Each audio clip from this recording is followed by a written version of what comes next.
Bonjour à tous et bienvenue sur notre chaîne. Aujourd'hui, nous allons nous plonger dans l'histoire et la signification de l'une des figures les plus vénérées et les plus influentes de l'histoire de l'humanité, la Vierge Marie, la mère de Jésus.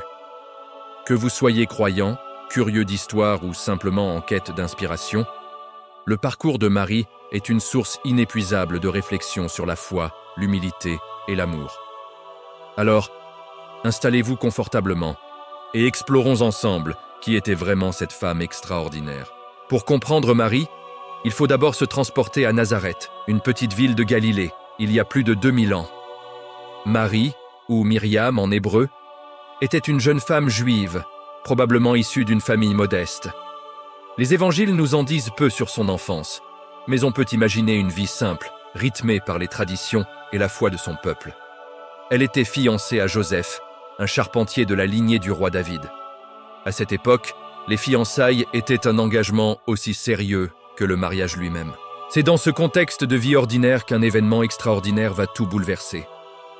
Cet événement, c'est l'Annonciation. L'évangéliste Luc nous raconte la visite de l'ange Gabriel à Marie. Imaginez la scène, une jeune fille, seule dans sa maison, qui reçoit la visite d'un messager divin. Gabriel lui annonce qu'elle a été choisie par Dieu pour une mission unique. Elle concevra et enfantera un fils, qui sera appelé Jésus, le Fils du Très-Haut, et dont le règne n'aura pas de fin. Face à cette nouvelle stupéfiante, la réaction de Marie est empreinte d'humilité et de questionnement. Comment cela se fera-t-il puisque je ne connais point d'homme ? Elle ne doute pas de la puissance de Dieu, mais cherche à comprendre. L'ange lui explique que l'Esprit Saint viendra sur elle et que l'enfant qui naîtra sera saint, fils de Dieu. La réponse de Marie est l'un des moments les plus puissants de toute la Bible. « Voici la servante du Seigneur, qu'il me soit fait selon ta parole. » Ce « oui », ce « fiat » en latin, est un acte de foi et d'abandon total. Elle accepte une destinée qui la dépasse complètement, avec tous les risques que cela comporte. Le jugement social, l'incompréhension de Joseph, un avenir incertain. Ce « oui » change non seulement le cours de sa vie, mais aussi celui de l'histoire du salut pour les chrétiens. Elle devient, par cet acte de confiance, la porte par laquelle Dieu entre dans le monde des hommes. Peu après, Marie part rendre visite à sa cousine Élisabeth, elle aussi enceinte miraculeusement malgré son âge avancé. C'est la visitation. À l'arrivée de Marie, l'enfant qu'Élisabeth porte, le futur Jean-Baptiste, tressaille de joie dans son sein. Élisabeth, remplie de l'Esprit Saint, s'exclame « Tu es bénie entre toutes les femmes, et le fruit de tes entrailles est béni. » En réponse, Marie entonne un chant de louange magnifique, connu sous le nom de Magnificat. « Mon âme exalte le Seigneur, et mon esprit se réjouit en Dieu, mon Sauveur. » Ce cantique révèle la profondeur de sa spiritualité. Elle ne se glorifie pas elle-même, mais glorifie Dieu qui a posé les yeux sur son humble servante et qui accomplit de grandes choses pour les pauvres et les humbles. Vient ensuite le voyage éprouvant vers Bethléem. Un décret de l'empereur Auguste oblige Joseph et Marie, alors sur le point d'accoucher, à se rendre dans leur ville d'origine pour un recensement. Ils ne trouvent pas de place dans les auberges et doivent se réfugier dans une simple étable.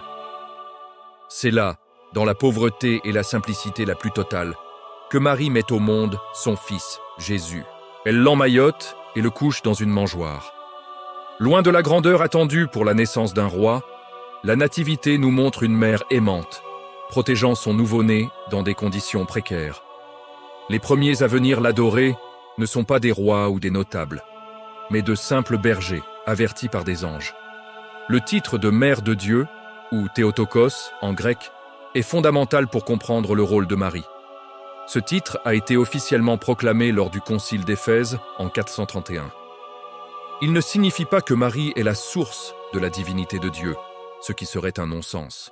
Il affirme plutôt que la personne qu'elle a portée et mise au monde, Jésus, est véritablement Dieu, fait homme. En étant la mère de Jésus, elle est donc la mère de Dieu. Ce dogme protège une vérité essentielle sur le Christ, son unité parfaite entre sa nature divine et sa nature humaine. Marie n'a pas seulement donné naissance à un corps humain que l'âme divine aurait ensuite habité. Elle a donné naissance à la personne unique du Fils de Dieu incarné. La vie de Marie est ensuite marquée par une série d'événements à la fois joyeux et douloureux. Il y a la présentation de Jésus au temple, où le vieillard Siméon prophétise qu'un glaive de douleur transpercera son âme, annonçant les souffrances futures.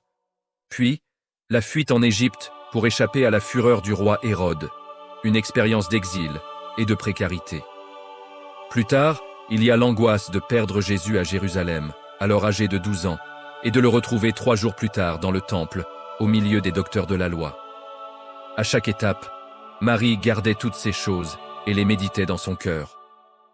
Elle est le modèle de la contemplation, cherchant à comprendre le mystère de son Fils.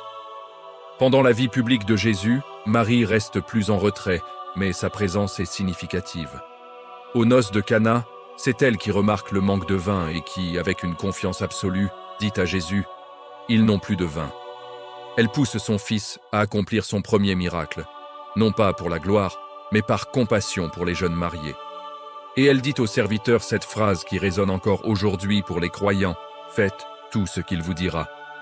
Elle nous oriente toujours vers Jésus. Le moment le plus déchirant de sa vie est sans aucun doute au pied de la croix.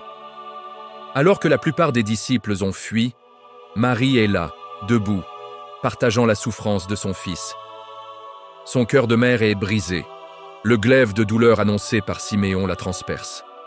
C'est dans cet instant d'agonie suprême que Jésus, la voyant, ainsi que le disciple qu'il aimait, lui dit « Femme, voici ton fils. » Puis, il dit aux disciples « Voici ta mère. » Pour les chrétiens, ce n'est pas seulement un fils qui confie sa mère à un ami.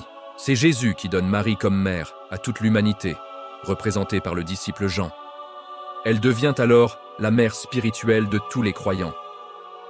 Après la résurrection et l'ascension de Jésus, les actes des apôtres nous montrent Marie au Cénacle, priant avec les apôtres en attendant la venue de l'Esprit Saint à la Pentecôte.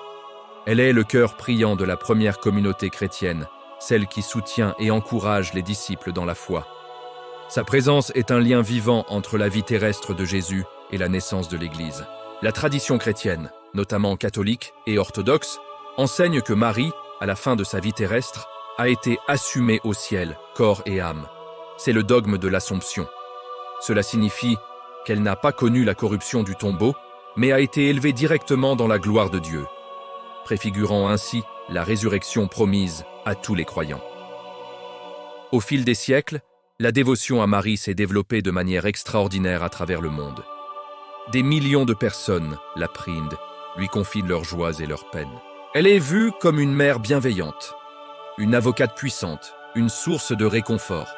Les apparitions mariales comme à Lourdes Fatima ou Guadeloupe, bien que n'étant pas obligatoires à croire pour les catholiques, ont renforcé cette relation intime entre les fidèles et leur mère du ciel, apportant des messages de prière de conversion et d'espérance.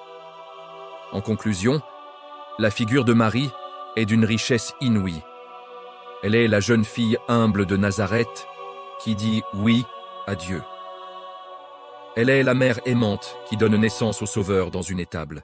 Elle est la Théotokos, la mère de Dieu qui nous rappelle l'humanité et la divinité de Jésus. Elle est la disciple fidèle qui médite la parole dans son cœur. Elle est la mère douloureuse au pied de la croix et la mère spirituelle de toute l'Église. Son parcours nous enseigne l'humilité, la foi inébranlable, le courage dans l'épreuve et l'amour inconditionnel. Loin d'être une déesse, elle est une créature humaine qui, par sa coopération unique avec la grâce de Dieu, est devenue un modèle et une mère pour tous. Merci de nous avoir suivis dans cette exploration de la vie de la Vierge Marie. Nous espérons que cette vidéo vous a éclairé et touché. N'hésitez pas à partager vos propres réflexions dans les commentaires ci-dessous.